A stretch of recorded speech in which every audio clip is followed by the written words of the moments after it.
Hey y'all, what's up? Sorry about that. I got ready to go live and realized I left my phone upstairs, so I had to run upstairs and go get it. What's up, y'all? Let's get into these things and the things and the things. Woo. Oh. Woo, child. Trying to run up them steps and run back down the steps. Okay, y'all. So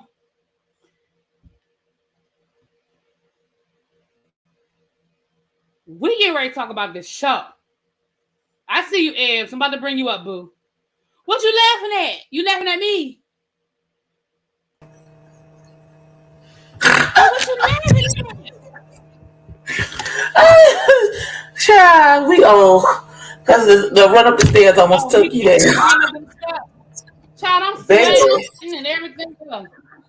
Because I had just came from down the daggone. Well, obviously I just came from upstairs. Woo. Child, I'm old, fat, and it's just a lot. It's just a lot going on. But happy Friday to everybody. Let me tell y'all something. I guess it got so good to me that I forgot today was trash day. Child, I missed the trash. So I might have to do a drive-by at an apartment complex or something and get this trash out of my house.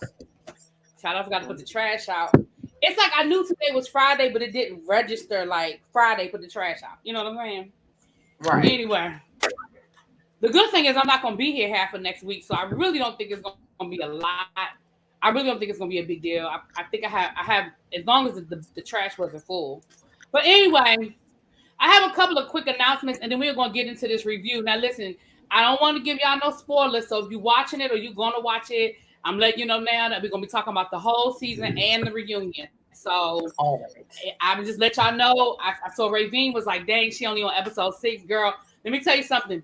You can damn near skip 7 and 8. You can fast forward through it. It's just a whole lot of feelings, child. It's just a whole lot of feelings. I feel like there's a lot of repetition. I feel like they were trying to stretch this. I'm just saying, I feel like they were trying to stretch this out for 10 episodes, and it really could have been 8. I just feel like it was a lot of repetition. So a lot of repetition.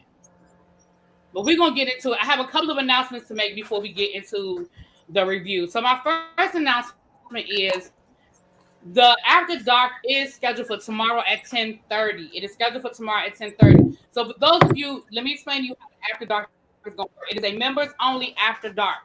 So if you would like to become a member, if you have an iPhone, you have to actually go to a laptop. It won't let you do it from an iPhone, or at least if you can do it, it's a whole long process of doing it from an iPhone. It's easy to get to a laptop and go to my main page, and it'll say join, right? If you have a Google, a Droid or whatever, you should be able to. You can join it straight from your phone. Now, you don't have to join the membership. But here's why the After Dark is members only, because we want to keep the conversations intimate, so people feel comfortable with the conversations. You know what I'm saying? People might feel some kind of way where everybody can just come through and hear us talking about all the sexy things. Okay, it ain't gonna be that raunchy or that deep, but we just want to be comfortable in a comfortable environment. So that is that is going to be happening tomorrow. I do have a representative from Candy, from Bedroom Candy. I'll put that link up on my community wall so you guys can kind of look through the online catalog. You are not obligated to buy anything. Let me say that one more time for the people in the back. You are not obligated to buy anything. You can, if you would like to. It will be there. She will go through some of the products and answer questions, but it is not one of those like, well, you got to buy something. Y'all know that's not even how I roll over here. And then we're just going to talk about some things, you know. I almost was going to reschedule it, but because I have to get up early Sunday morning, because I have to be like, I want to be on the road by 6 o'clock Sunday morning, 7 at the latest. So I was going to reschedule it, but then I didn't want to reschedule it for the people who are members in the month of June.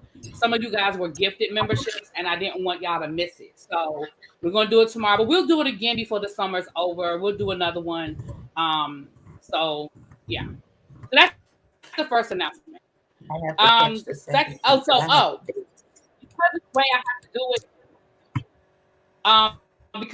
have to do it, be on the lookout for the community wall tomorrow for the link. There's a members only community wall. You will have the link. You have to click the link because I'm going to be doing it on StreamYard, which means you have to click the link to come into the members. Okay? All right. That's my first announcement.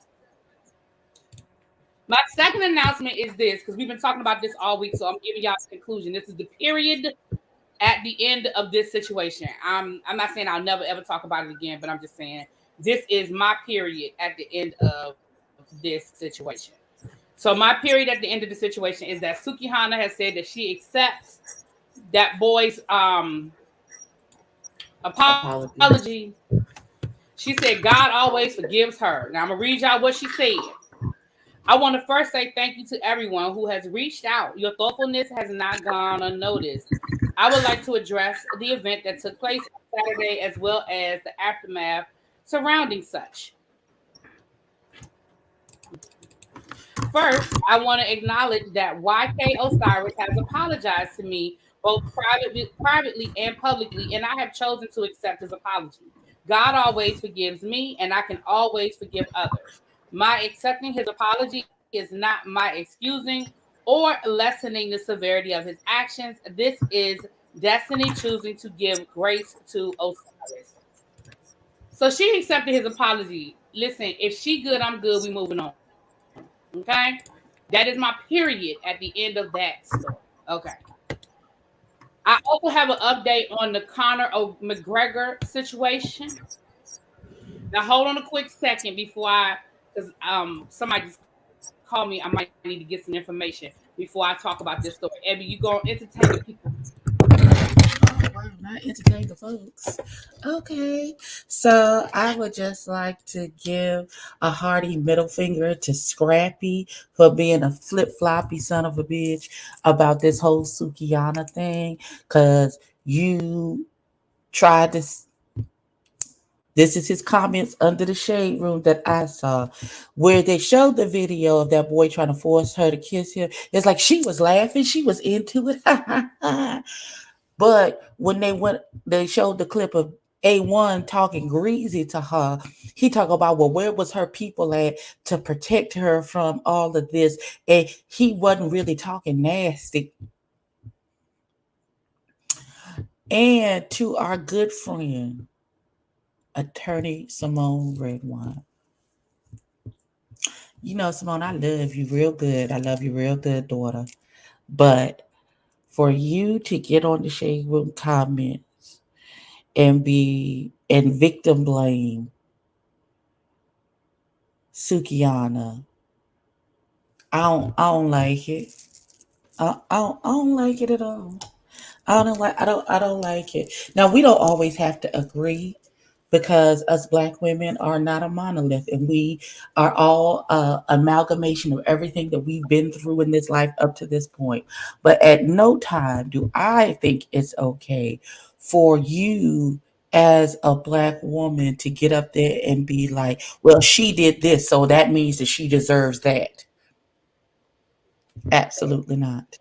Just because she did one thing doesn't mean that makes it open season for people to do things to her. That's not how that works.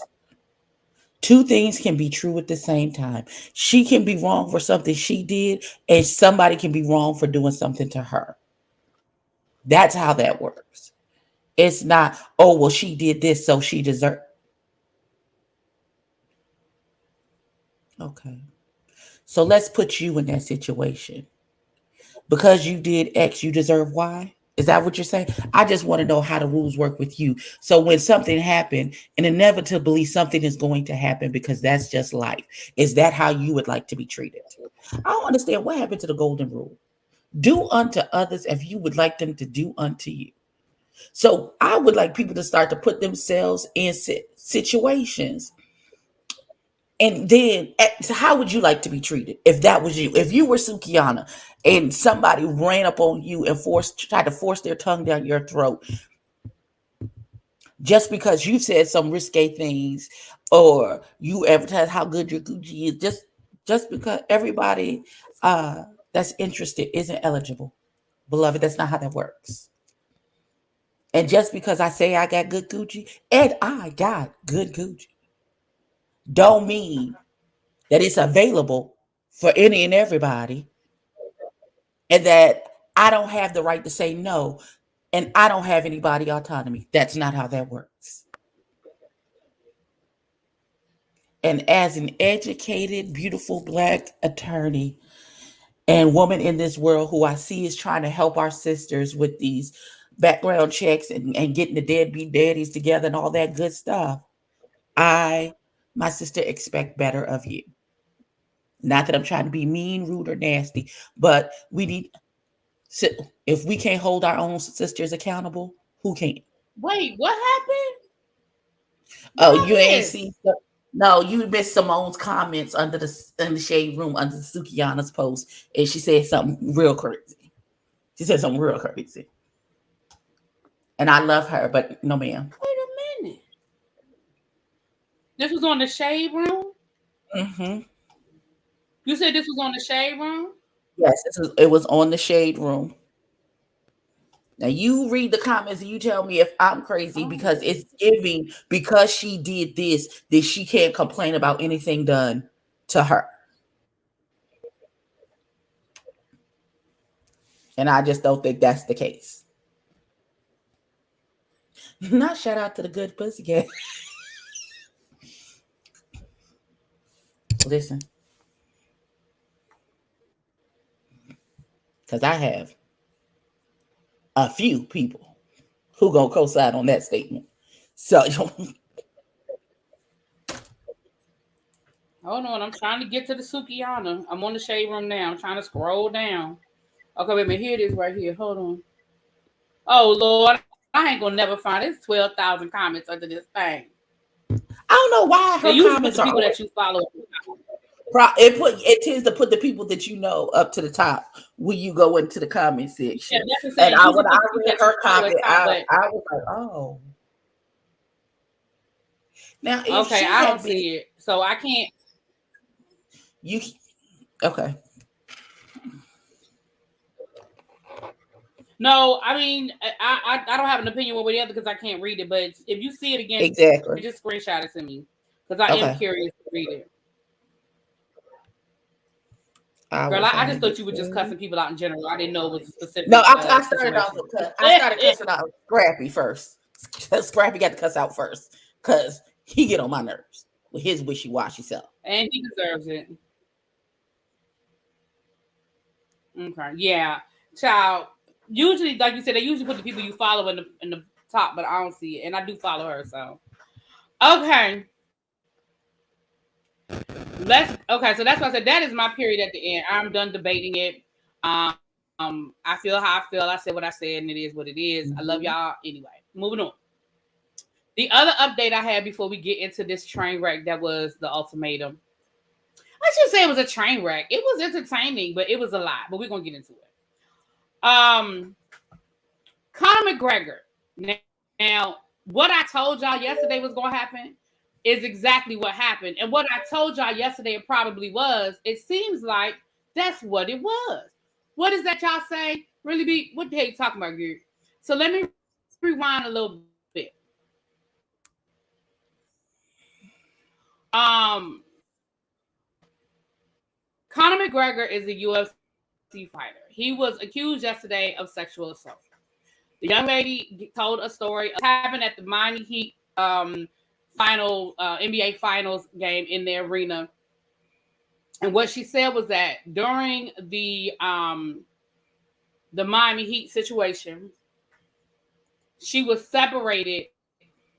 The security separated her from her friend, and she basically was thrust into a bathroom where Conor McGregor attempted to RAP her and then forced her down on her knees and forced oral sex and then attempted to try to sodomize her before she was able to escape. And that was the story. We talked about it yesterday. I'm not going to get into all of the details. Well, today, what I said yesterday was in an arena like that with that type of event going on, there is going to be footage. Don't know if it's going to be all the right angles, but there's definitely going to be footage. Well, there was footage. And from the footage, it was on TMZ. from the footage, it looked like this young lady did go into the bathroom with Conor McGregor, but it looked like it was very much she was walking with him as he got her into the bathroom. It did show that the door closed. Now, I am not saying what happened once they got behind closed doors, because again, I was not there. However, she has now, through her attorney, amended her statement. So instead of saying that security basically pulled her away from her friend and she was sort of forced into the bathroom, now she is saying that she did voluntarily go with McGregor, but he told her he was taking her back to the Four Seasons. She did not think that the encounter was going to take place in a dirty bathroom. You can actually go roll the beautiful bean footage, and I literally said that yesterday. I literally said that they that maybe one of the scenarios was that they agreed to hook up, but she thought it was going to be a real hookup and not a hookup in a dirty bathroom. I literally said that. So it seems as though that is exactly what it was.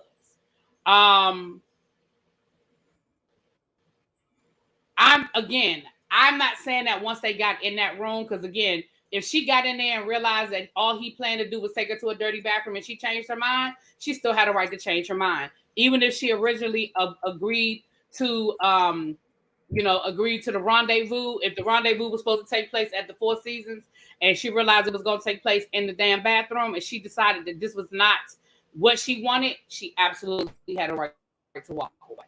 So what do you think about this new information is? So you cried rape because he didn't take you to the Four Seasons and give you flight? You thought this was the start of a romance? Is that what you thought this was?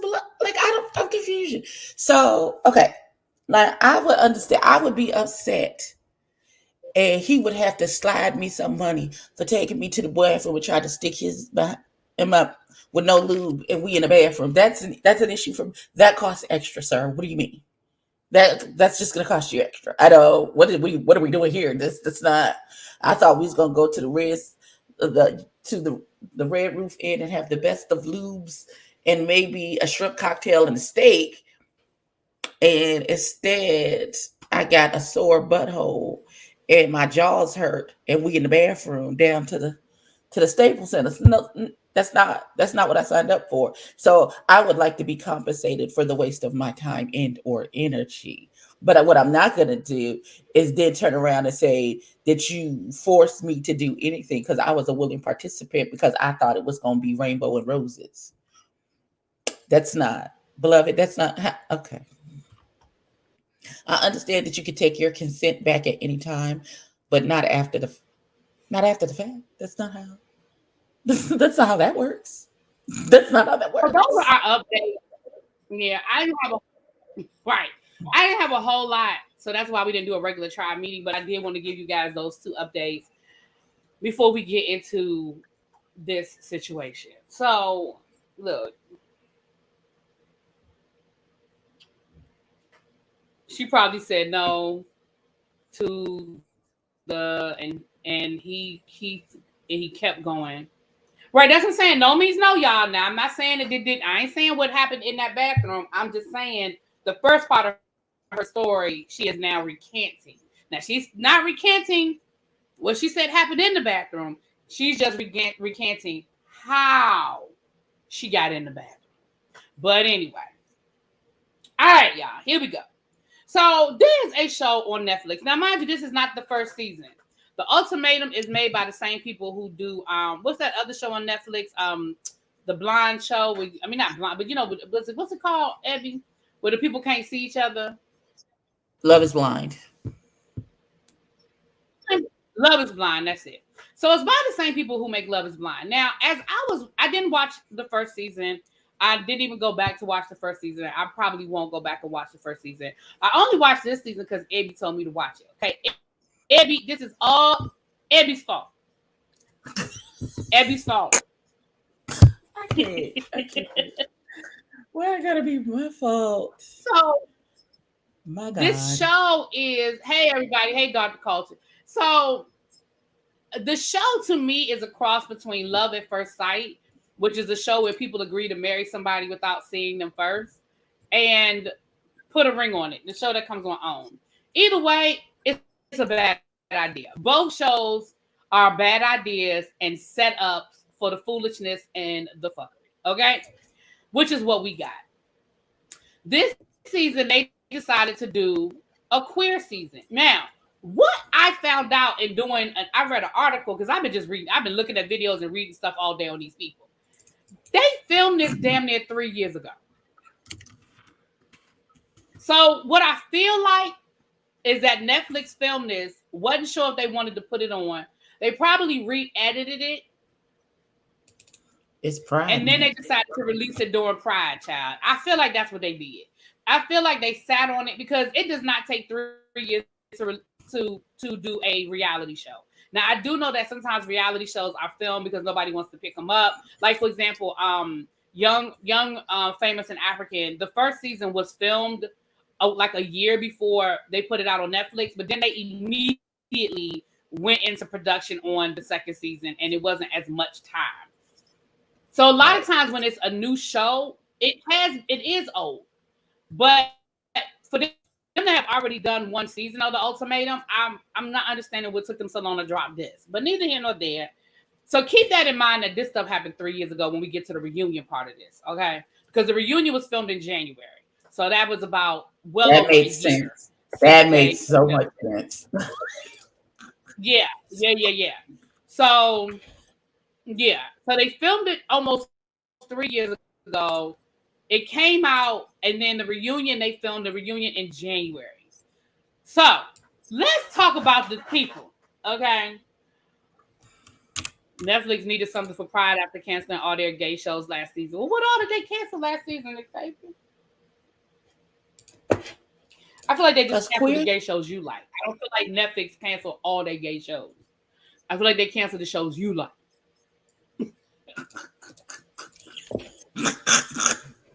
Wait, not just the one.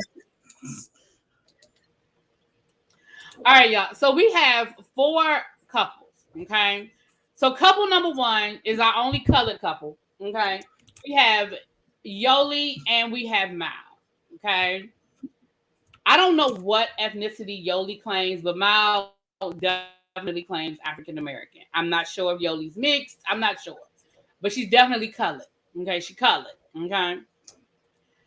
We have Tiff and Mildred. Mildred is Latina, and that's important as we get into their story. Tiff and Mildred. We have Aussie and Sam. Now, Sam is Asian. I feel like Aussie is Asian Australian mixed because when we met her brother was definitely Asian. But they grew up, they're from Australia. So I don't know how the Asian people got to Australia. I guess the same way other people get other places, but there's that. Now, what's interesting about Aussie is that her family don't even know she gay.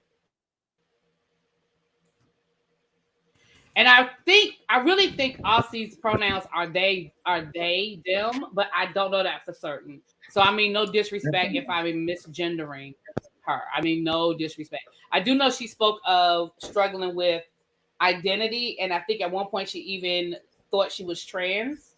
So I do know that she has dealt with identity. She talked a little bit about that on the show.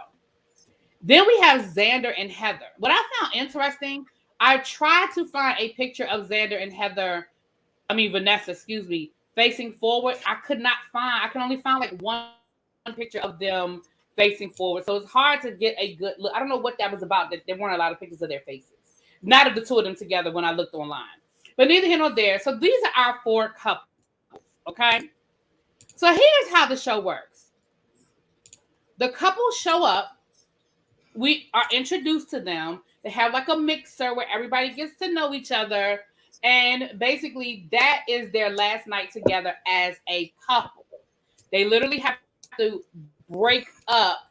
And I say that in air quotes because they don't go nowhere. I mean, they move out of their shared spaces, but they break up the next day. And then they proceed to date other people in the group for what was it, a couple of days in front of their partner / ex-partner. And then there's a choosing ceremony, which was wild, where they get to choose who they want to live with in a fake marriage. I'm sorry, I missed the whole premise. It's the ultimatum. These couples, one couple and one part of the couple gave the ultimatum. Basically, you either marry me or we are no longer going to be together.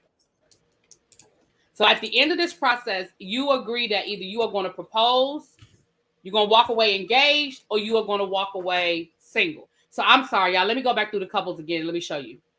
So Mal is on the left. Yoli is on the right. Yoli gave the ultimatum to Mal. Either we get married or we walk away, we break up. And I think they've been together for what, 4 years, Abby? Was it 4 years for them? I think so. Okay. 4 years or so. Mm-hmm. I think so. So then we have Tiff and we have Mildred. Mildred gave Tiff the ultimatum. They were together. They've been together like 2 years. Order.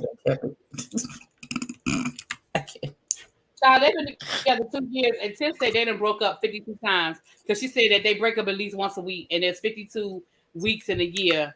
And she said multiply that by 2. Child, she did. That's the red flag right there. If y'all can't even stay together for a solid week, how y'all getting married? But okay. Now, Aussie and Sam, they had the biggest age difference. Aussie is 42. Sam is like 31. And they'd only been together for like a year and a half. So I didn't understand why there was an ultimatum put there anyway with them. I mean, girl, y'all. But Sam gave the ultimatum to Aussie, which I feel like Xander is on the spectrum, but Aussie definitely has some struggles. And then we have Xander and Vanessa, who knew each other in high school. Their boyfriends in high school were best friends, so they knew each other in high school, and then they reconnected at a food truck like 4 years later, and they've been together for like 4 years. They've been together for a minute. Okay. Oh, child. Okay. So that is the premise of the show. I'm sorry, I missed the whole premise of the ultimatum. So they have this whole choosing ceremony, right? Where then they have a fake marriage with these people they've only known for 3 days, where they have to live with them for 3 weeks.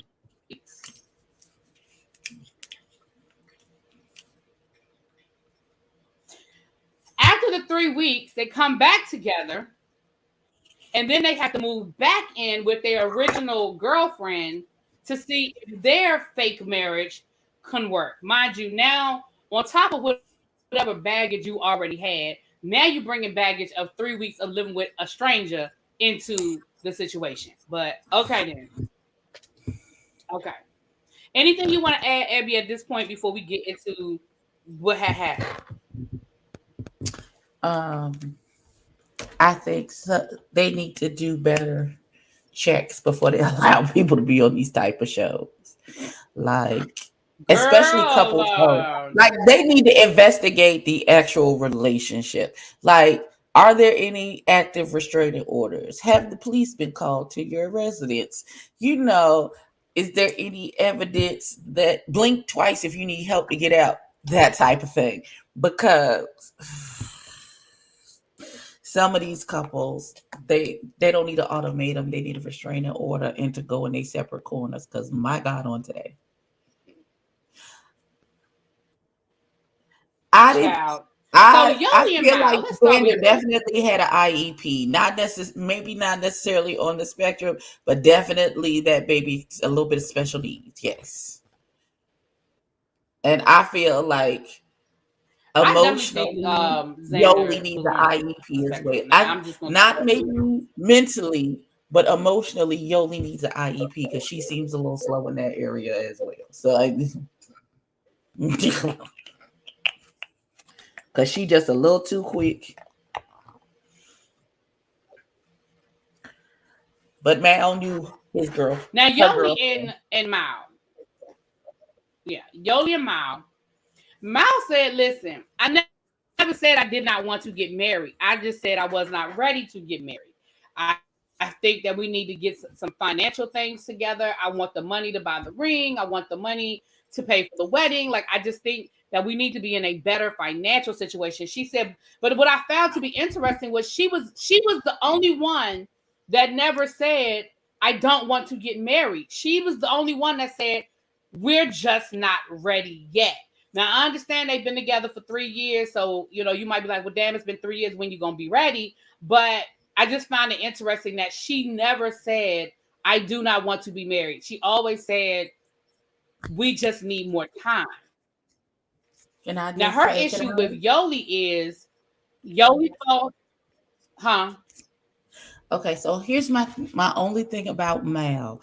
Even though she never said outright, I don't want to get married, that excuse of I want everything to be right, I want everything to be perfect, is just another way of saying that I don't necessarily want to do it, because it's never going to be a right time.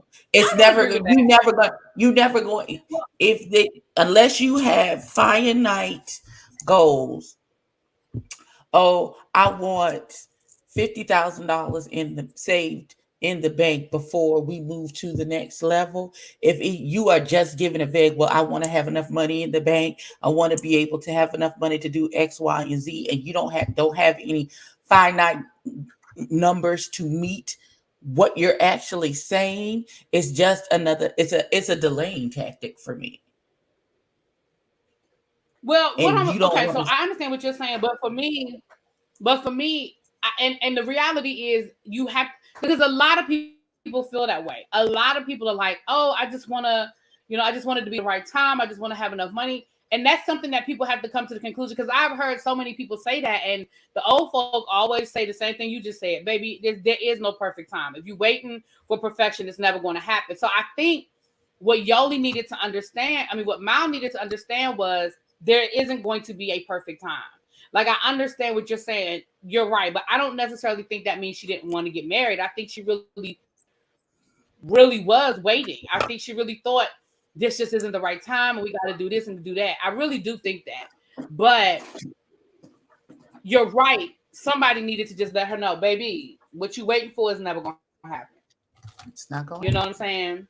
But Renee, you have a good point too. She also was very insecure, because she is like, Yoli falls hard, she falls fast, and I don't feel like I'm any different from her other lovers that she left when something better came along, or in her mind, when something better came along. And so ultimately, I really think that was her bigger issue, was that she was trying to wait and see. Because what's interesting is, what she said was going to happen is exactly what happened.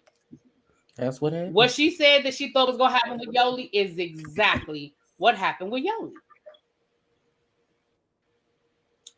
So we're going to get back to them. Next up, we have, is that all? Anything more about Yoli and Tiffany as far as that we knew going into this situation? Yoli and Mal? Besides Yoli needing an emotional IEP, no. Child, not an emotional IEP, child. So Tiff and Mildred. Now, Tiff and Mildred came off as toxic to me from the beginning when they talked about how many times they broke up. And they talked about how, and Tiff even said, there are times when you'll break up with me and 2 hours later, you talking about something, all right, I'm over, let's get back together. Like, I'm not playing that game with you. Like, I would have gotten off of that roller coaster a long time ago, but they've been together for 2 years, and that just seems to be right. That just seemed to be their pattern. Tiff said like that basically that Mildred, and she said it was always Mildred breaking over her. It was never her walking away from Mildred, which was part of the problem, I guess. But it was just like her regular thing, like break up, make up, break up, make up, break up, make up kind of thing. That's a good question, Xavier. And maybe that could very well be why. The way how we don't know how Yoli, if Yoli was dating someone else and she met Mal, then fell head over heels with Mal, and now Mal is like at any given time somebody could come along and it'd be something completely different. No, just make sure you're fucking the chain on the door. That's a good question. They said they met at Pride, but that doesn't mean she wasn't in a relationship. They just said they met at Pride. Because clearly she like planning trips without her significant other knowing. Ooh, well. We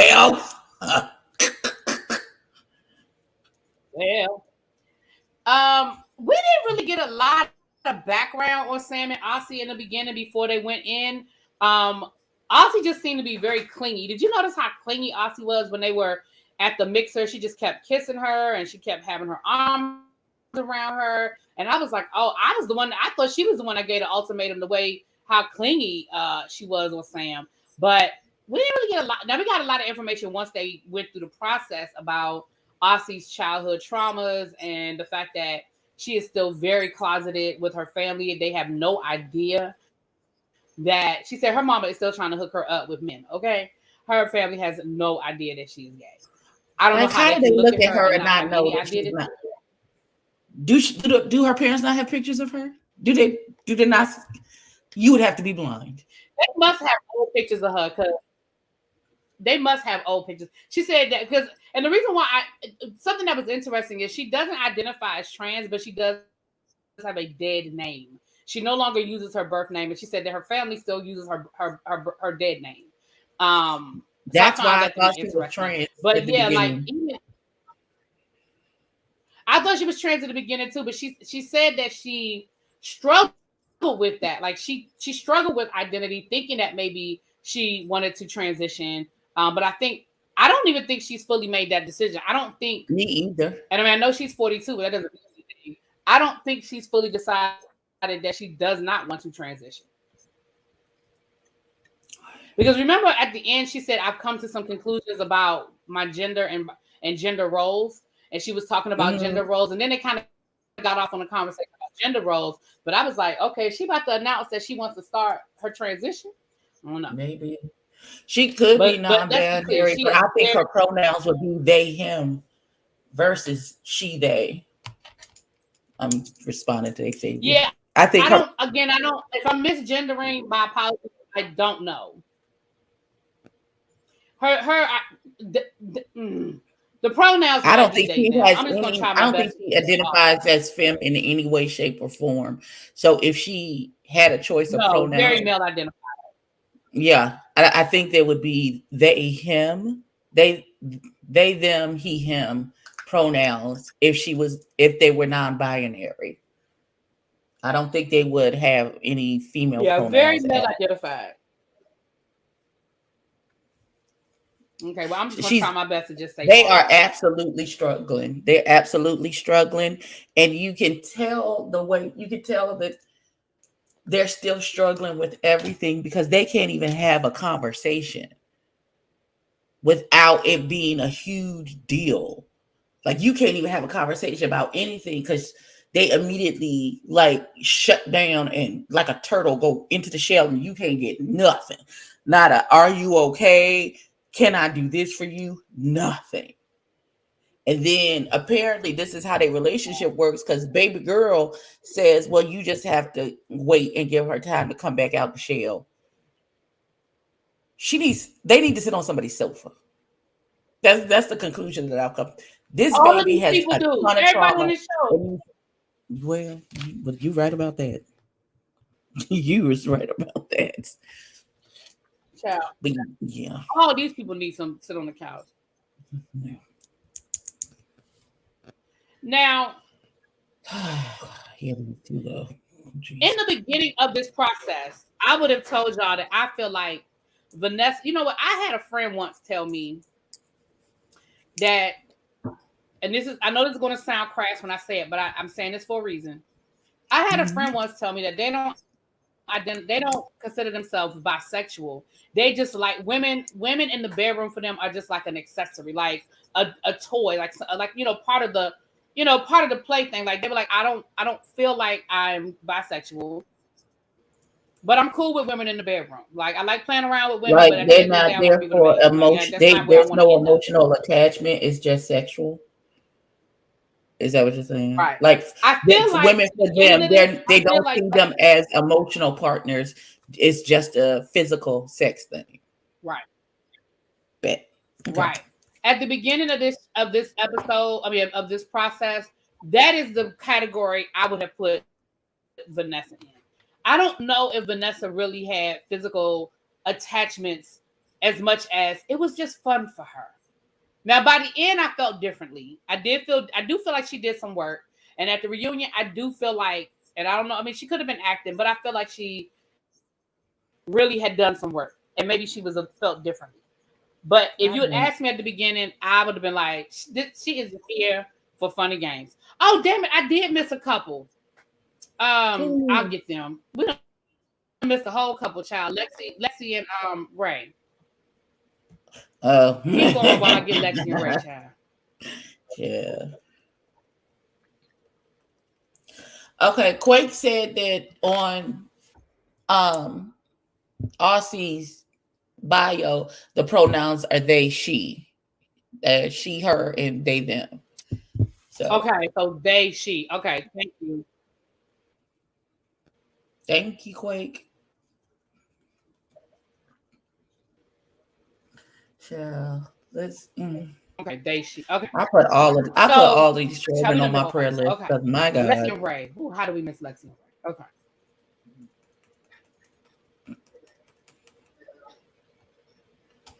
Now, Lexi and Ray were interesting because they were a lot. Now, let me finish this up. I personally feel like Vanessa went into this process as something to do. It was fun for her. She never really thought that anybody would want Xander, so she was never threatened by this process until somebody wanted Xander. Ain't that always the way? Okay. Ain't that always the way? They always think, they ain't going nowhere. Don't nobody want them but me until somebody else want them. And now you over there looking stupid in the face. Until somebody else want them. Mm-hmm. Listen. All right. So then we have Lexi and we have Ray. Now, they confused me this whole season because Lexi, I feel like now I thought until I read up on some things after the fact, but I felt like Lexi was one of those people that was like, I did what I was supposed to do. I went to school. I got a good job. I fell in love. I found a woman that I want to be with, and I'm just supposed to get married. Because Lexi was all of 24 years old, giving ultimatum. So she's the one that gave the ultimatum. Ray was 27 years old and was like, girl, I don't know if this is my forever. Like, I don't know if this is forever for me. And I never understood why Lexi was so pressed on this marriage thing. I don't know either. I don't know, but what's the blonde girl is Lexi, right? And the other one is Vanessa. No. Uh-huh.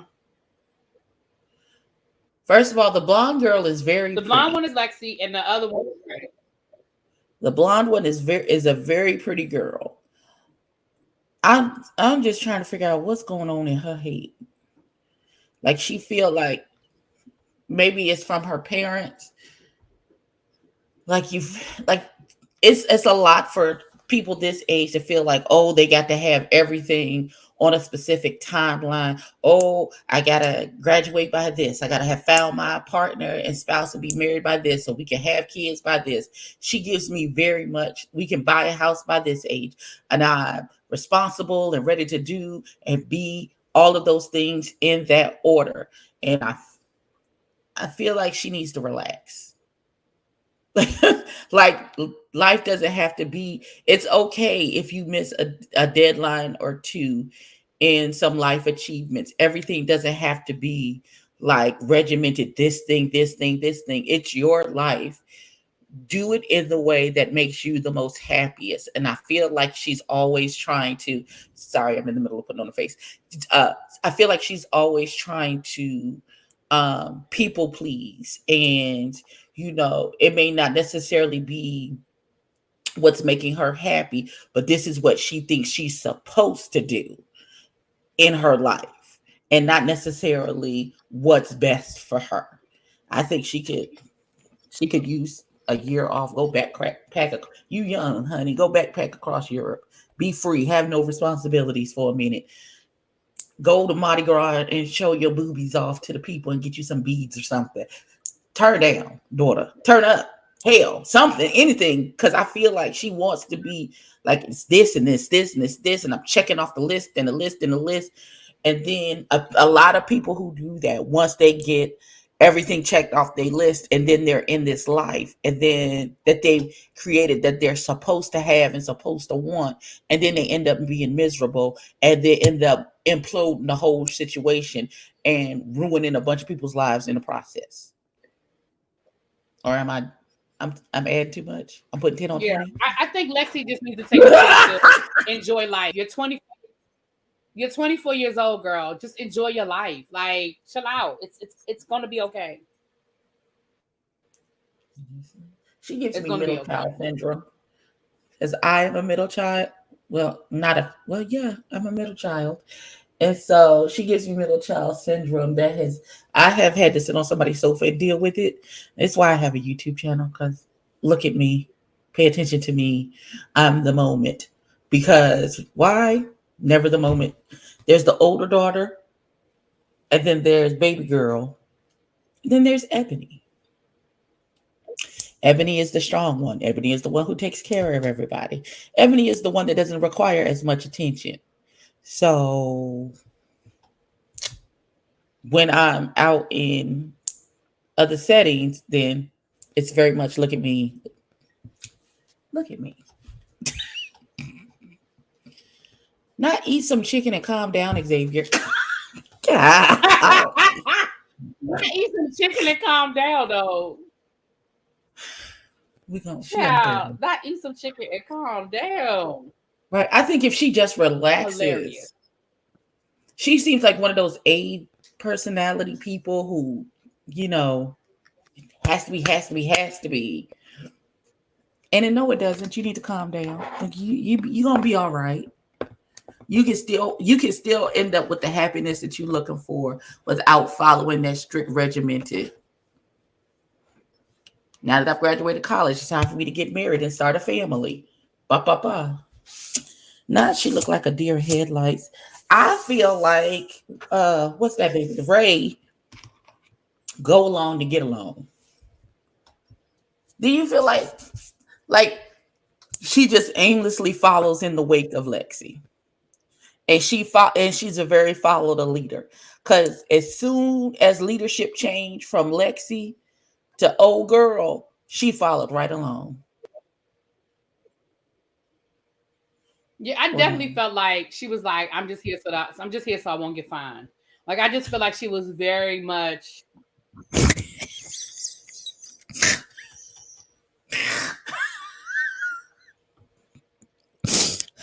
for him. Not so she don't get fined for him. Hi.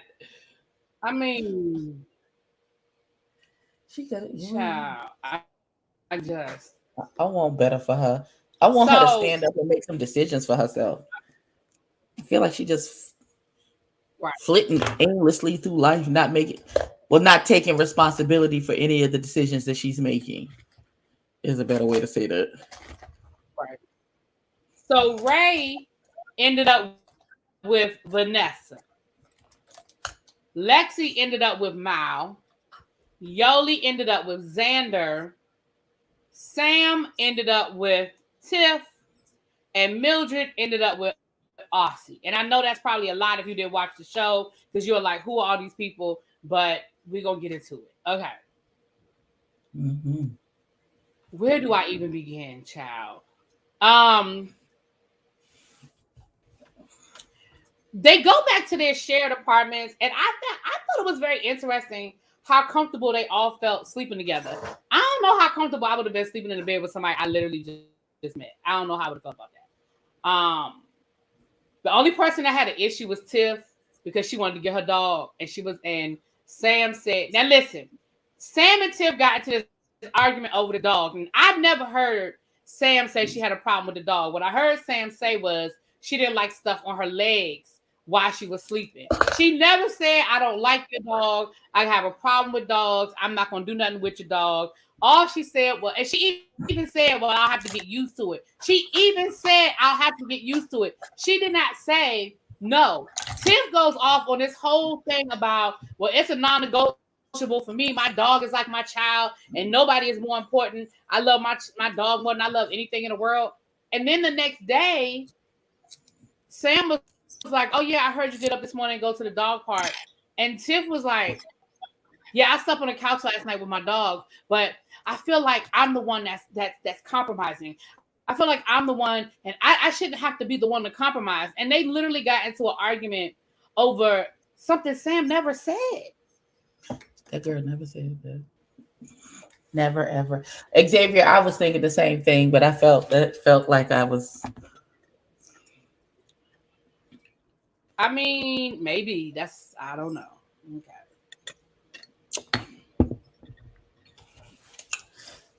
Right. Tiff heard F you and that dog, but nobody said it. That's what she heard. But that is not what she said. That's not what that girl said. She said, I gotta get used to it. That's it. That's all. Now help me. To her credit.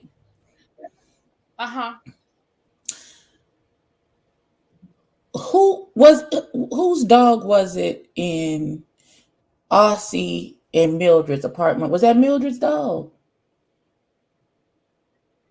Or was that Aussie's dog? It was Mildred's dog? That was Mildred's dog. Because remember okay, that makes Mildred more and sense. Tiff came back together and they went to the beach. Okay. Yeah. I assume she wanted the dog to sleep with them. She did. She wanted the dog to sleep in the room with them. She did. Well, that's not a problem. I mean,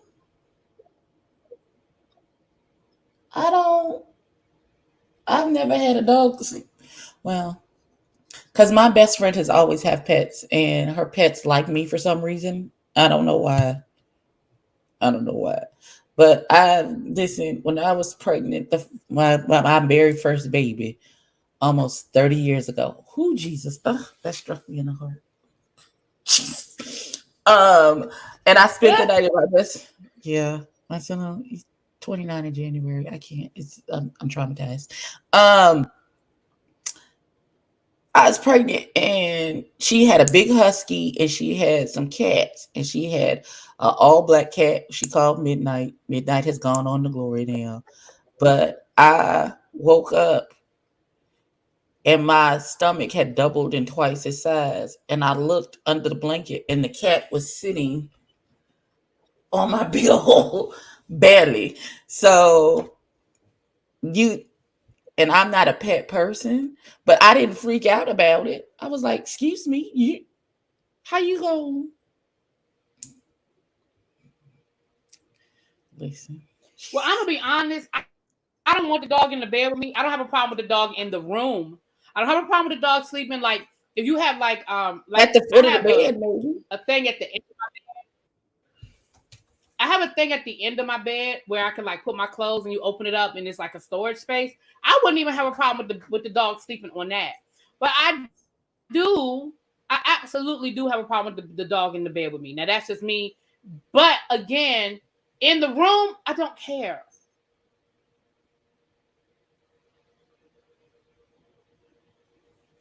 But anyway, so yeah. But again, she never even said that. She just said, I don't like stuff on my legs, but I have to get used to it. I mean, that's what she said. Okay. So they had a big fight, but she didn't want to be there anyway, so she just used that. She just used that as a point to pick. Oh, thank you. Yeah, because that's the thing. She really didn't want to be there anyway. Because let's be clear, Sam and Tiff were left with each other. Like they were the last two to pick, and they basically were the last two left. So there really was they really didn't have any choice if they wanted to continue to participate in this situation. So I agree. But to Tiff's credit, once they had that first argument, they actually seemed like they got along, and they look like they're still pretty cool with each other. Mm-hmm. Tiff said that, and this is after the fact. Tiff said that when those 3 weeks that she was living with Sam had actually really started helping her cope with and understanding that she was in an unhealthy relationship. But you can't undo in 3 weeks what has been happening for 2 years. But she said that her conversations with Sam actually were helping her realize that her situation with Mal was not a healthy situation. Not with Mal. I agree, Quay. Tiff was fighting. I mean, not Mal, Mildred. With Mildred. But did Sam help her understand that she's 50% of the problem? I disagree. I don't think she's 50% of the problem. I do. I want to give her 50%. That, but I don't think she's 50% of the problem. Well, I don't think so. We disagree on that. Right. But Mildred not fighting with herself. Y'all, me and Abby don't always agree. We disagree. You know. But Mildred's not fighting with herself, though. But defending yourself. But here's the thing. But defending yourself is different from. I just feel like it's different from just fighting. If I'm in a situation but I think she pokes the bear and then hides her and I'm defending myself. Like I feel like I just don't see it that way. Okay. Well, the way it felt to me is that it's while Mildred is a lot and a lot of the problem. Also, Tiff is also part of the problem. I think they're both toxic. I don't disagree with that part. I disagree with the 50-50 part. I don't disagree that Tiff ain't nobody in this situation is innocent. But I don't agree with 50-50. Nope. I would say 70-30. You be giving Tiff a lot of grace. And this, first of all, the fit she threw, and what tells me that she, and though you said they both toxic and they both contribute to this, I give a little bit more to Tiff than you do, because first the fit she threw at the choosing ceremony,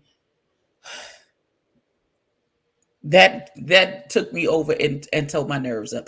Bitch, if you don't pick somebody and sit down and shut up, you knew what it was when you got here. So for you to throw this big ass hissy fit is girl. If you don't pick another coochie and sit down somewhere, I know better. Secondly, another coochie.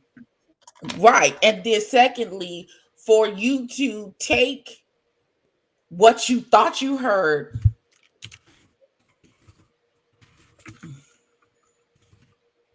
and have this whole diatribe about the dog when no one ever said that to you. This is a tactic that you use all the time to try and get your way. And it's just as toxic as the bullshit that Mildred be doing. You contribute just as much. Though your tactic is more it's not as overt as Mildred. It's not as you're more passive aggressive than Mildred with what you be doing. It has just as much impact as what Mildred be doing. So that's why I'm more like they 50-50, two different sides of the same toxic coin. And y'all need to be away from each other. Away from each other. Well, that part we can definitely agree on. Okay, so Mal and Lexi. Now listen, if nesting were a word, Mal and Lexi would be it. They settled in as if they were married for real, like they had gone through the ceremony. They were talking about what their biracial children was going to look like, how they was going to raise their biracial children, how they was going to be sensitive to each other's ethnicities, raising these biracial children. They was practicing how they was going to cuddle, what position works best for them to cuddle in. I mean, they just jumped right into it. I mean, what did you, I thought they were going to cause more problems than what they did. What did you think, Abby?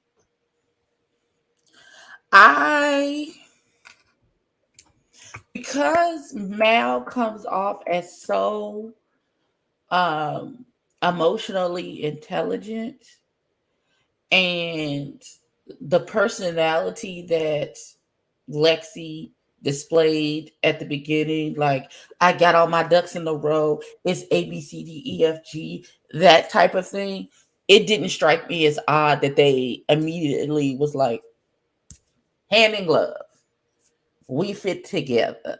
And they don't have the background baggage of this person, I stole them. It was this whole thing.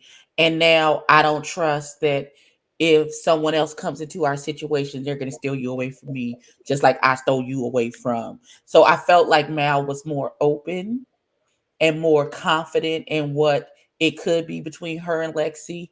And so, and like Xavier said, uh, that is a lesbian trope, is that they meet and then 2 weeks later they engage, and 3 weeks, 4 weeks later they married, and 2.5 months later they adopting kids and buying a house. So that's always I can't think of the word for it, but that's always seems to be the story for lesbians, is that they move uber fast into situations. So who was me?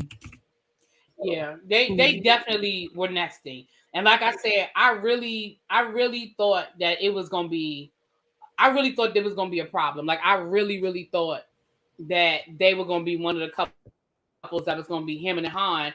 But it seemed like they, they were like, we know the game we playing. Like we know what we're doing here. Xander and Yoli. Baby, Xander and Yoli, they fell in love, and you could not tell them that they wasn't married for real. Baby, they started having sex, and they was having sex like they was on their honeymoon, and they was, I love you, I love you, I love you. I mean, it was a whole situation. And was like, you just met them 15 minutes ago. What do you mean? You in love. And I was like, oh, this is what Mal meant. Okay, well. And exactly what Miles said. Listen, Yoli did exactly what Miles said she was going to do. So exactly, wasn't no hesitation in it. None. Then we had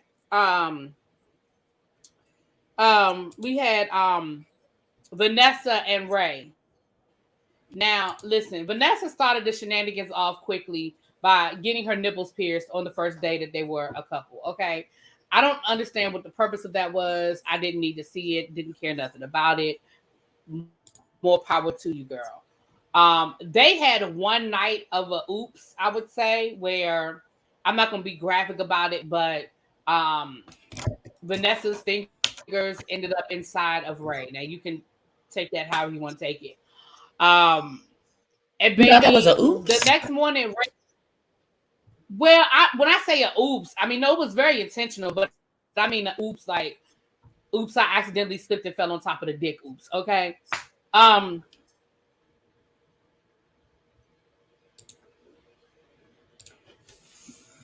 I love you thing threw me off. Right. They was I love you, I love you, I love you, I love you, honey. So Ray felt so guilty that she immediately texted Lexi the next day to tell Lexi all about it, which of course pissed Lexi off. Now, honestly, I think it pissed Lexi off more because she did not like Vanessa than the fact that it happened. I wonder if it had happened with somebody else, do you think it would have been a different response? I think she would have had the same response. I think the response would have been worse because the reason I think it would have been worse is because she would have possibly thought there were actually feelings involved with somebody else. With Vanessa, she was like, I know Vanessa is on that bullshit, and Ray falling down behind her on the bullshit, and there's no real, she just doing it to do it because that's what she do. But if she had been chosen by somebody else and that happened, I think it would have been the same reaction or possibly worse, because then that would have meant that she made a conscious decision or she had actual feelings for that other person in order to do that. And not, oh, it's just fun, it's on a whim. Woo, just throw caution to the wind type of thing. But baby, Okay.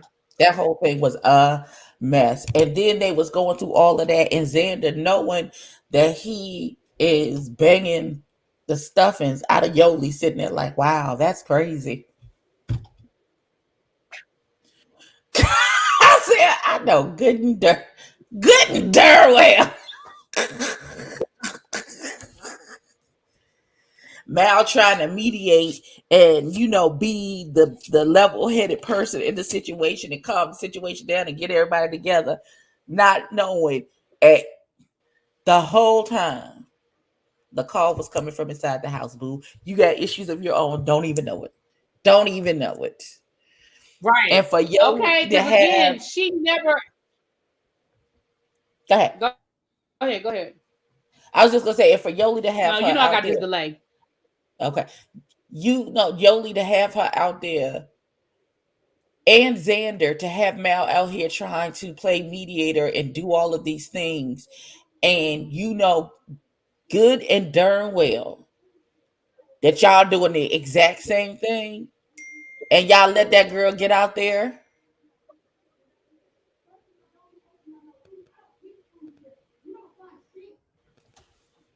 Uh-oh.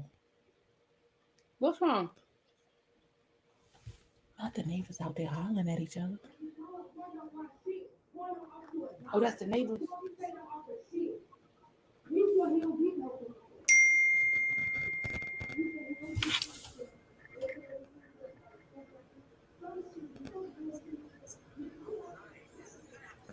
I don't know, something about the man eating all the food and he don't buy shit. Oh, Jesus.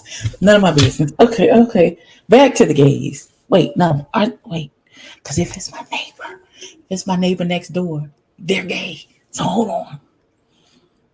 She mad. I don't know. She big mad. She big mad. Y'all, she big mad. Daughter is upset. Talk about she buy all these goddamn groceries and they don't buy shit. Then they talk about some she need captions. Then they talk about some she need captions.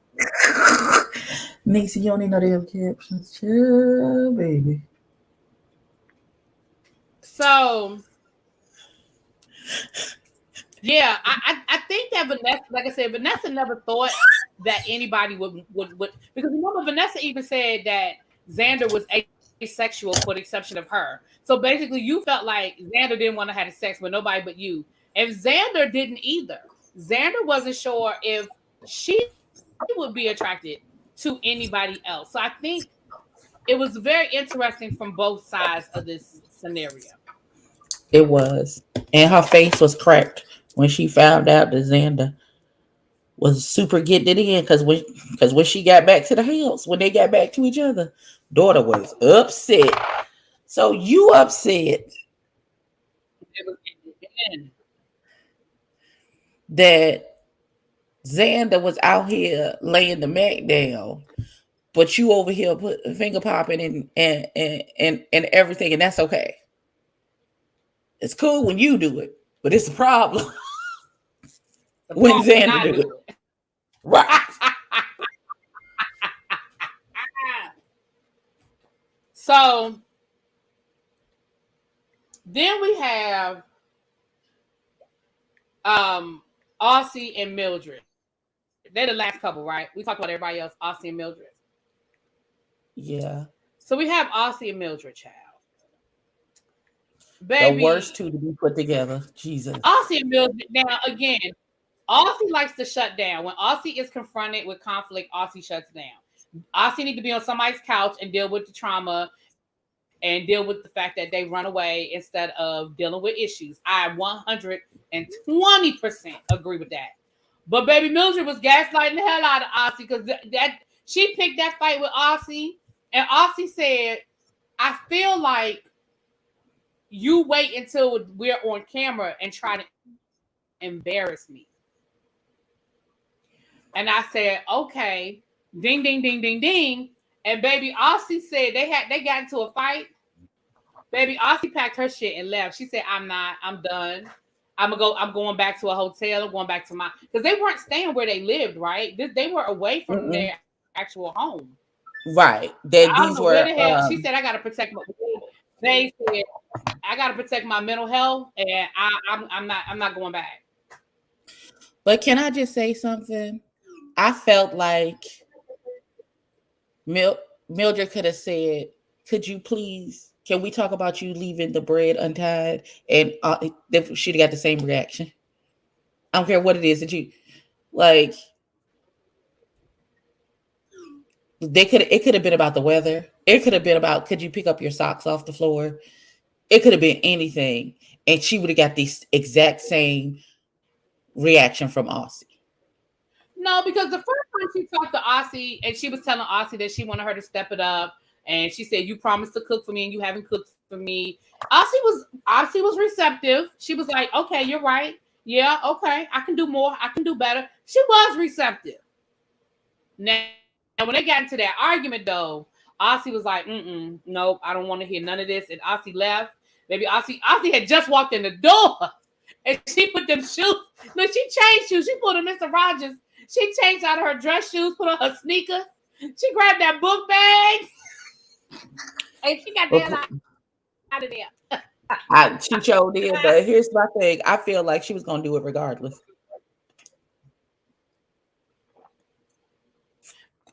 Maybe. She had one foot out the door to be.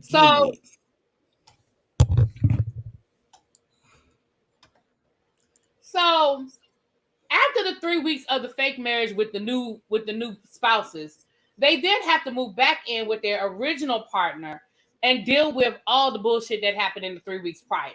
Now, the biggest conflict for obviously was Yoli and Mal, who Yoli had, just totally fallen in love with Xander child.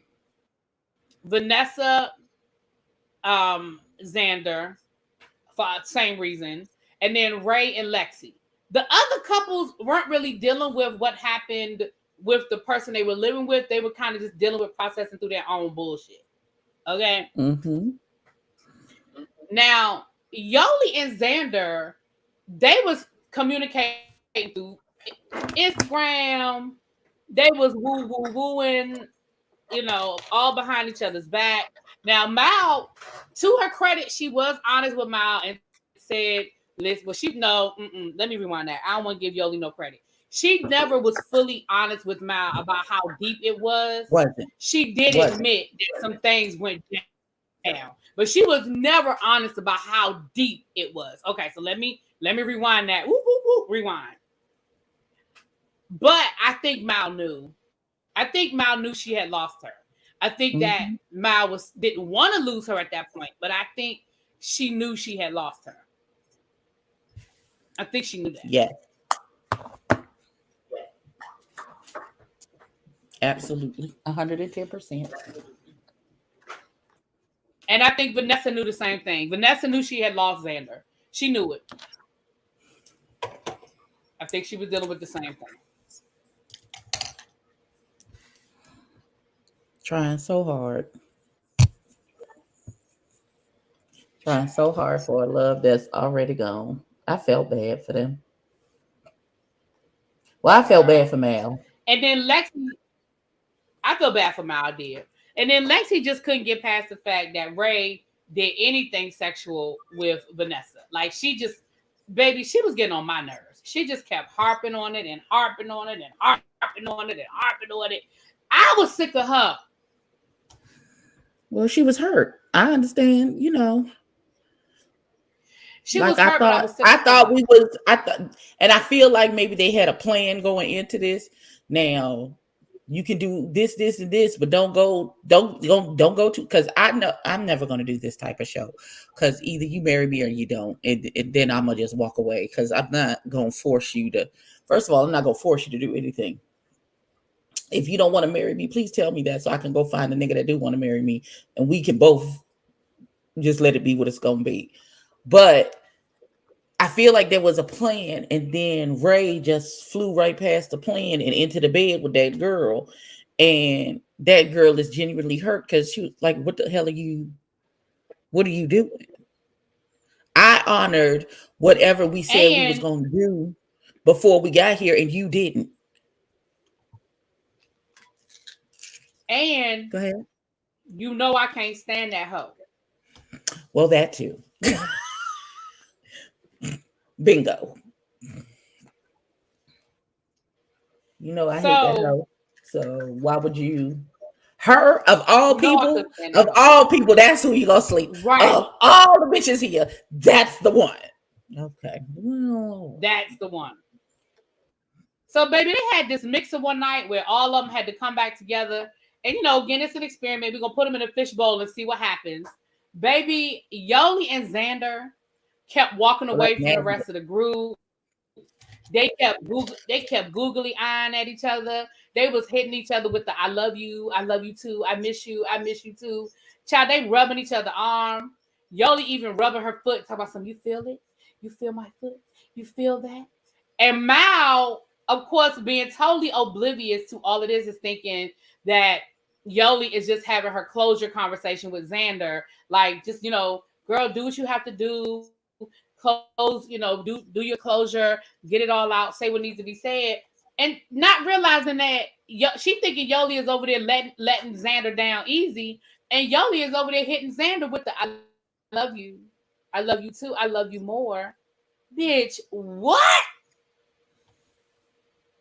I wonder if Mal had overheard it, what Mal had responded. I would have liked to see Mal go the fuck off. That's just personal than just because I choose violence. So I personally would have liked Mal to overhear what was being said and call both, and she break, because Mal is not above confrontation. Because when what's Xander's girlfriend? Vanessa? Is that her name? When Vanessa was trying to cause division, Mal immediately was like, you hold that thought. And she got both Xander and Yoli and brought them over to Vanessa. And she was like, now tell me. Yeah, when she called them over. Again, she said, now say what you said again. Because I don't want there to be any confusion. That was good. Yeah. She did that a couple of times. Now say what you said again. Right. So we all clear about what's happening here.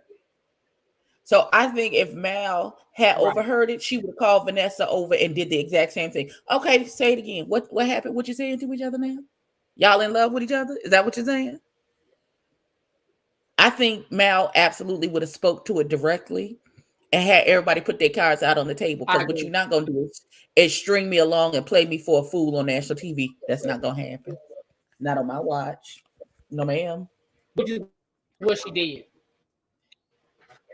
Which is why I feel like so decision day comes up on the show. Decision day comes up, and they have to make a decision about whether they're going to. Raggedy ass decision day.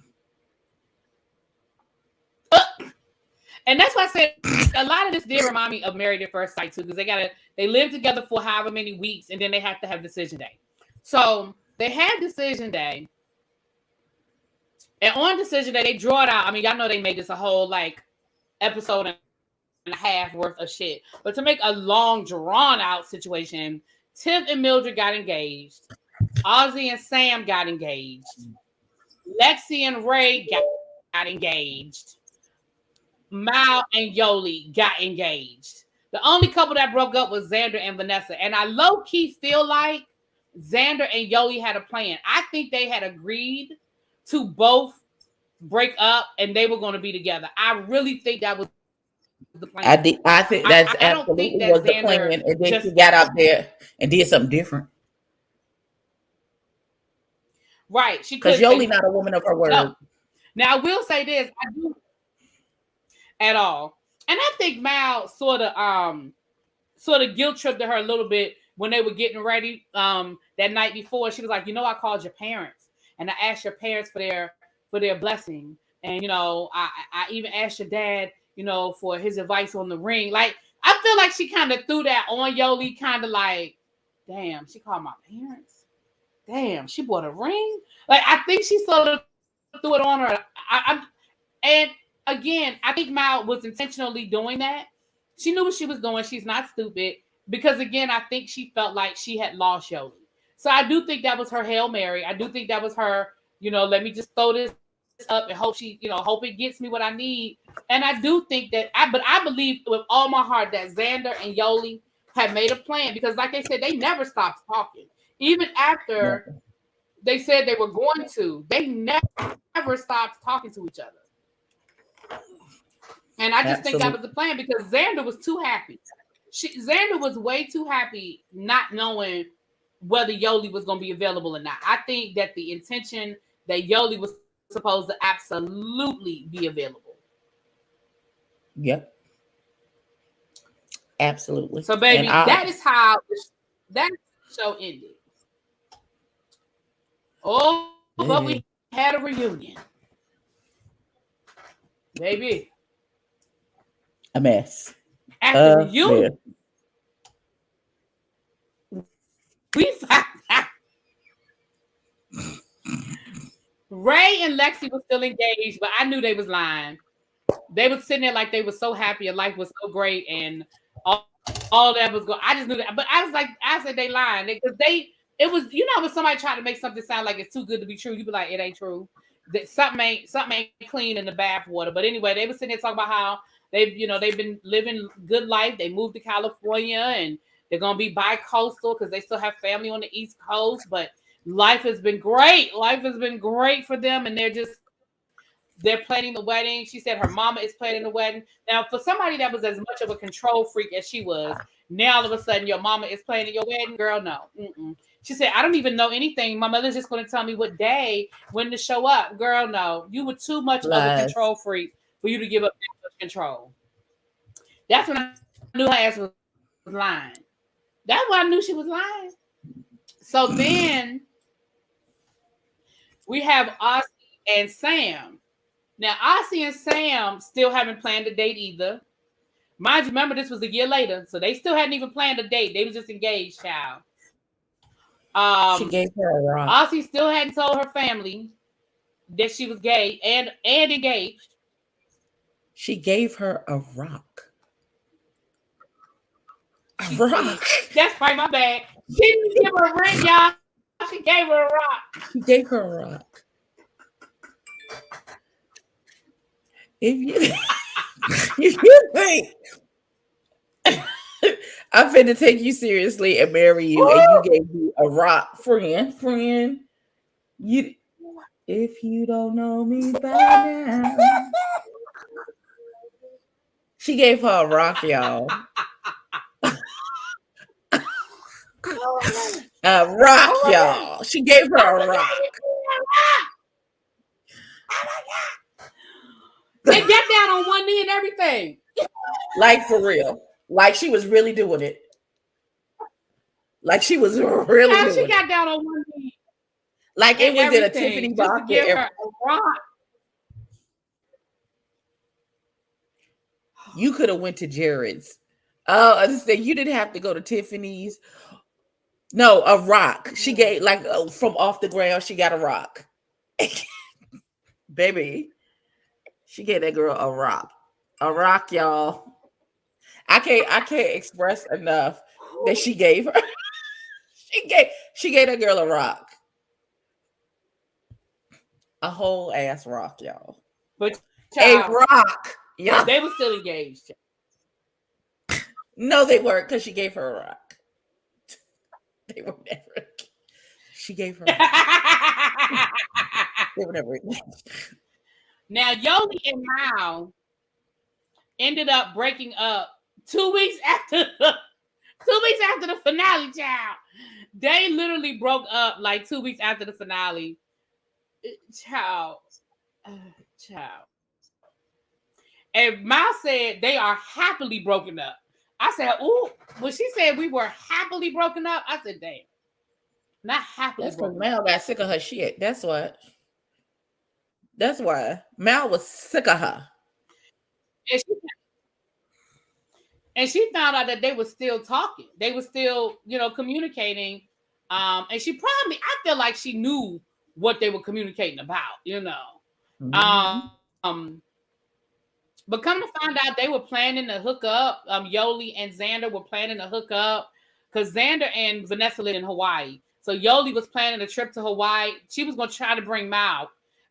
I said, now that's got to be the dirtiest ish in the world where you was trying to plan a vacation with your girlfriend to go see your lover. I mean, that is just dirty, dirty. Cause Yoli ain't shit. Cause Yoli ain't shit. Listen, that's the lesson that we've learned from this 10-week experience. Yoli ain't shit. And she liked to play semantics with words and stuff for it not to be what it actually is, and she still looked like she the innocent one. Not they either rich or poor. Oh God.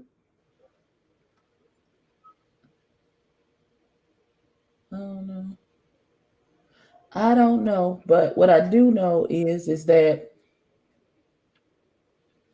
um Vanessa was acting crazy, talk about stuff.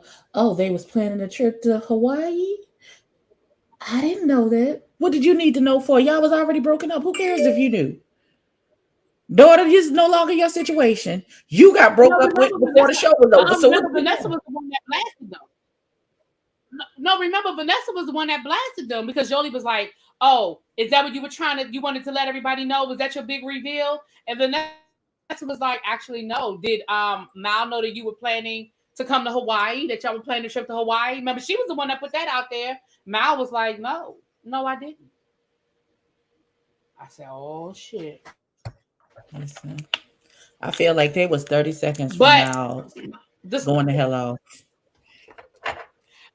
I really feel like Mal was about to. I feel like the Mildred Tiff situation really saved. I feel like it saved Yoli because I really do feel like Mal was going to go there. But then we had the blow up of all blow ups, Tiff and Mildred, child. Tiff and Mildred ain't together either, and not only are they no longer together, child, it was very nasty. Tiff started telling us a story about how her dog had to go into the hospital. He almost died on Christmas Day. And Mildred was like, "Really? What was the timeline again?" Oh, because that was the time when you were texting my sisters. Listen, we're not together. We are not a thing. Don't bother my family. Don't call my family. Baby, the host of the reunion was like, wait a minute. Whoa, y'all not together? Right. He was like, wait a minute, how did I miss that? No, you're not gonna run past me like you didn't just say what you said. Go back. What you mean? Right, you ain't gonna run past me like you didn't just say that. But kind of find out it was really nasty. There was some domestic violence accusations. Mildred was arrested where she allegedly threw a dog door at Tiff and threw a picture frame at her that broke and shattered glass. Tiff called CPS on Mildred, saying that she was a bad parent. Child, it got ugly. Nice. To the point where Mildred would not let Tiff say nothing, child. Tiff trying to argue, Mildred wouldn't let her get a word in. Tiff got up and walked off, baby, and she left the reunion. Honey. Allegedly, she tried to say Tiff ain't had no money. She said that Tiff was bringing people to the house. Child, it was a whole bunch but I feel like a lot of that was Mildred gaslighting. Because some of the stuff, Mildred got caught in her own lies. She said she was bringing people to the house, and Tiff was like, well, we weren't together anymore. It doesn't matter. I was still paying rent there. Girl, if y'all weren't a couple no more, and she was dating, girl, y'all were just waiting for the lease to run out. You were still paying half the rent because y'all still had a lease, girl. And then she was like, and she was getting sex toys. No, she said board games. First of all, I didn't see what the problem was with her ordering board games. Like, here's my thing.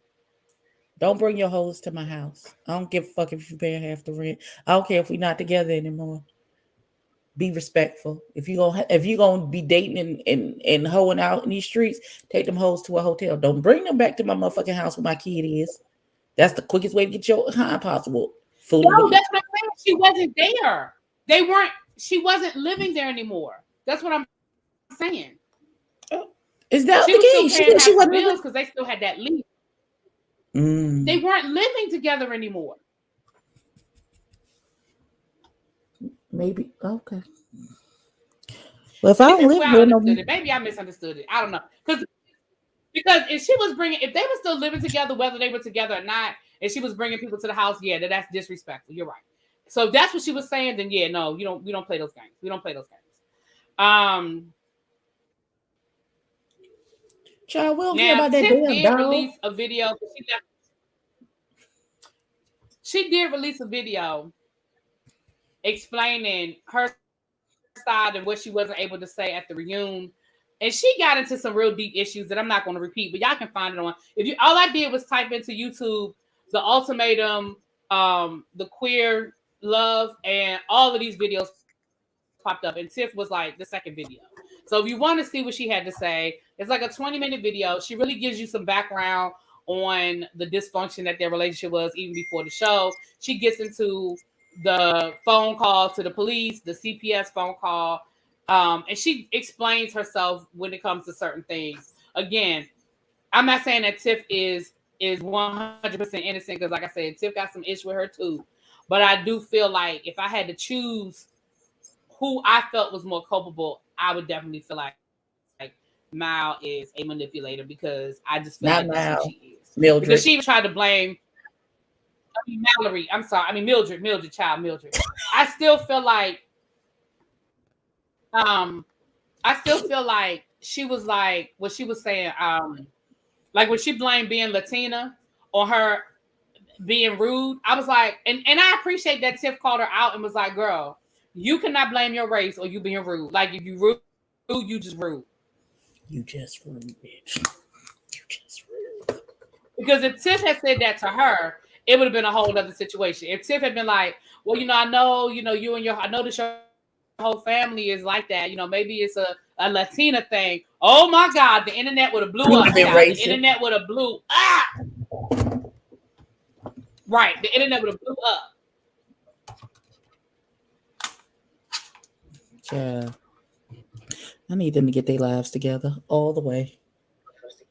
Please and thank you. No, maybe I misunderstood y'all. I could be wrong. Maybe she was still living there. And like I said, if she was still living there, then yeah, she was wrong. Don't bring nobody. As long as we are still sharing the address, I don't care if you're sleeping on the couch and I'm sleeping in my son's bedroom or whatever. I don't give a damn. As long as we are still under this house together, like yeah, I agree 100%. Then go to a hotel or take them back to where they live, but don't bring them here. Listen, can we discuss the fact that this child said, this what got me about Tiff. You want me to pay 2/3 of rent because I got a kid and you don't? You want us to split the rent in thirds. Explain that. Now, Tiff said in her video that is not the case. In the video, what Tiff said was she never asked to split the rent in half. She said they always paid 50-50 on the rent. She said she was asking that they would split the utilities. She said because she paid the cable bill, 100% of the cable bill. I mean, the internet bill, excuse me. She said, I paid 100% of the internet bill. So I was just asking that as far as the utilities bill, can we split it in thirds? I still don't understand why. I don't understand, but she said it wasn't the rent that she asked to split in thirds. It was the utility bill because she said she paid 100% of the internet. And maybe she paid the internet because maybe she works from home. I don't know. That's the other thing. Mildred tried to say that the girl ain't had no job. But I'm like, how she have a job? How she ain't have a job, but she was paying all the bills? I don't know. I thought that was part of the problem. She wasn't paying the bills. It was a lot. I thought that was one of the issues. Wasn't that one of the issues? Is that she wasn't paying one of the issues was that she was paying. She said, yeah, but that's what I'm saying. Mildred contradicted herself. One minute it was you were broke, you didn't have a job. The next minute it was you wanted us to split the bills 3 ways. Well, either she was paying bills or she wasn't. Even if she was only paying 1/3 of the bills, she was paying something. But Tiff said she had a job, child. She said she had a job. Now I think maybe Tiff's job situation may not have been stable, or maybe she didn't make a lot of money. I don't know. But again, if you listen to Mildred, she kind of contradicted herself as she was arguing. Again, I'm not saying Tiff is all right, but I'm just side-eyeing Mildred. I'm just side-eyeing Mildred. I side out of both. They both get on my nerves, honestly. They equally get on. Well, Abby, all of the people get on your nerves. Abby, all of the people get on your nerves. Well, that is true. I tried. Now, on one of them articles I read, let me ask you this one, and don't cheat. If you know the answer, don't cheat. I'm gonna ask Abby, and then I'm gonna ask the people in the chat that watch the show. One of the alumni has started an OnlyFans page with their new girlfriend. Who do you think that would be out of all of the couples? Well, we know it's not Sam and Aussie because it's one of the couples that broke up. Who do you think started the OnlyFans page with their new girlfriend? I'm gonna say Ray because she is a follower and a go along to get along. That would be my guess. It's Ray. She seems like she would be the dodo bird to do such a thing. Okay, I'm gonna give the people in the chat a minute to answer. You know, it's a little delay on StreamYard. So Abby's answer is Ray. Ray or Xander. Okay, Xavier says Ray or Xander. Okay. All right. I'm gonna give everybody, there's a delay. So I'm gonna give everybody a few seconds for me to see their answers. Anybody, Quake? I know you watched the whole season. If you still in here, let me see. Child, my StreamYard moving so let me just look, child.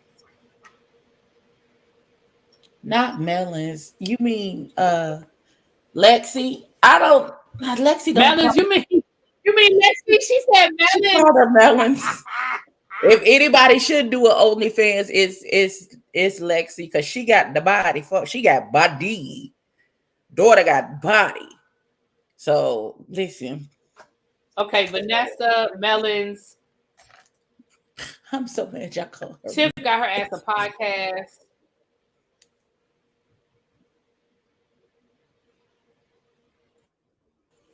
All right, I feel like that's the only answers we're gonna get. Quake must have stepped out because I know Quake watched the whole season. Lyrics, Mom, you are correct. It is Lexi. Now I feel like Lexi or Mal would probably the least right. I would have never put Lexi. Do now, anything. That doesn't mean that her content is X-rated. It just means that she started OnlyFans. I ain't about to go over there and find out what they do over there, but her and her new girlfriend have started an OnlyFans page. Now, what they doing on that page, that's their business. I thought that Mal and Lexi were going to hook up once Lexi broke up with Ray, because they seem like they were still kind of interested in each other, but maybe they are just good friends. Maybe. And I think they live too far away from each other. I think distance may play a part in why they wouldn't be in a situation. True that. Valid. That is a valid statement. So, y'all, that is the queer love edition of the Ultimatum. It was a lot.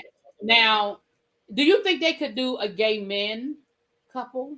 I would love for them to do a gay men, because I think that is going to be off the fucking hook. Because if you think these lesbians listen, the amount of emotion and foolishness and shenanigans mixed with the male machismo of it all, baby. Why you say no, Xavier? Why? I feel like it would be a good time. Not a good time. Well, a good time for me to laugh and point at people. Is that wrong? He said we already got one. It's called Bobby, Do You Love Me? I'm not doing this. That is not the ultimatum. That is very much I Love New York, or for the flavor of love. That is what that is. That's a new edition of that. Okay. Yeah.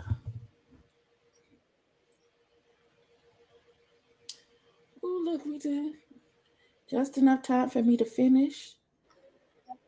This is the last piece. And then I'm going to put on a brassiere and a t-shirt.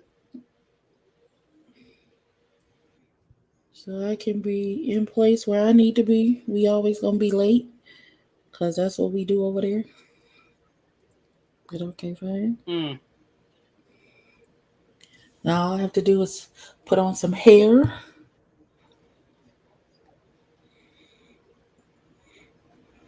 Am I going to go live about the Subway guys? I already told y'all I wasn't doing that. Sharice, we talked about that in members only. I'm sorry, baby, but no. I'm not doing a review. I'm not doing a review on that. About the boy being indicted. I didn't even go back and finish watching it. It was too much. It was just too much. I didn't go back and watch the rest of it. So I would let's put this on your next show to binge watch. Have you ever watched Black Mirror? Ma'am? No. Oh God. I don't even know what that's about. It's an anthology. It's kind of like a modern day Twilight Zone type of situation. It's so many good episodes. Oh my God. If you don't, I think you would like this particular episode. It's called Lock Henry. And I'm going to give you the general basic. It's about this guy and his girlfriend, and they visited his home to make a documentary. And they switch the topic of the documentary, and the new topic hits really close for home for the boy. And then shenanigans are afoot. If you just watch that episode, because I'm dying to talk about it. Because when the twist came, I was like, oh, horrified. Isn't it like horrified on season? They're on season 6, but but it's anthology, so they're not necessarily all connected. They all are connected loosely in the universe, like they're Easter eggs from other episodes in other episodes. But you can watch this one episode. You don't have to watch anything else but that one episode, because it's a whole encapsulated story beginning to end, and that's it in that one episode. And you don't have to watch anything before it or anything after it in order to get what's happening. But baby, Black Mirror is my choice. Let's see. Okay, girl. I might have to check it out. It's really good. Listen, I didn't let you down with the ultimatum. Just watch that episode of Lock Henry. All right. Because it's a true crime situation. All right, I know y'all. you got a law degree through Law and Order by way of Matlock, and I think you would like it.